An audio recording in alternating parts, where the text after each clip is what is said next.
السلام علیکم، آپ دیکھ رہے ہیں پاکستان ایٹ 7 اور میں ہوں ناجیہ اشر۔ ہمارے آج کے پروگرام کی ٹاپ سٹوریز یہ ہیں۔ وزیر اعظم کی زیر صدارت اہم بیٹھک، ایل او سی پر کشیدگی کے خاتمے کے لیے عالمی برادری سے کردار ادا کرنے کی اپیل۔ پاکستان پرامن طریقے سے معاملات حل کرنا چاہتا ہے، لیکن کیا لاتوں کے بھوت باتوں سے مانیں گے؟ کچھ تو ہے جس کی پردہ داری ہے۔ بھارت ایل او سی پر کشیدگی کی آڑ میں کن ایشوز کو چھپانا چاہتا ہے، بتائیں گے آپ کو آج کے پروگرام میں۔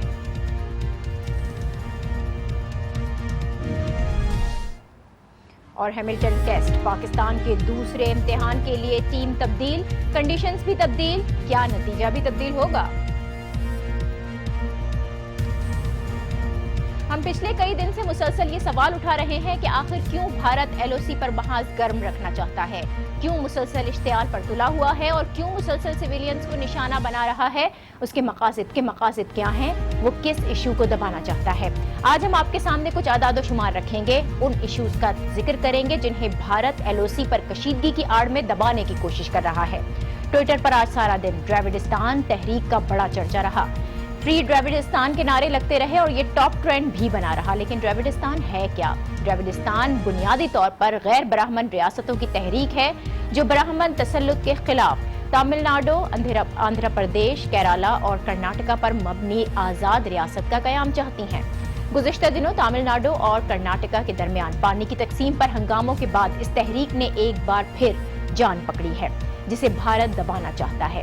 لیکن بھارت میں چلنے والی صرف یہ ایک آزادی کی تحریک نہیں، ماؤ باغی بھی تیزی سے بڑھ رہے ہیں، طاقتور ہو رہے ہیں اور اب ان کا تسلط 8 بھارتی ریاستوں تک پھیل چکا ہے، جن میں اڑیسہ، جھارکھنڈ، بہار، آندھرا پردیش، چھتیس گڑھ، مدھیہ پردیش، مہاراشٹر اور مغربی بنگال شامل ہیں۔ آسام میں علیحدگی پسند مودی سرکار کو مسلسل چیلنج کیے ہوئے ہیں تو بھارتی پنجاب میں پھر سے خالصتان تحریک کی آوازیں اٹھنا شروع ہو گئی ہیں۔ اگر بھارت کے نقشے میں دیکھیں تو تقریباً آدھا بھارت علیحدگی کا خواب دیکھ رہا ہے، بنیا سوچ کے تسلط سے نکلنا چاہتا ہے، لیکن ان سب سے زیادہ کشمیر کی تحریک آزادی اہم ہے، جس میں برہان وانی کی شہادت کے بعد نئی جان آ چکی ہے، جہاں بھارتی فورسز نے ظلم کی اتحاد کر رکھی ہے، لیکن اس بار کشمیری جھکنے کو تیار ہیں اور نہ ہی پیچھے ہٹنے کو۔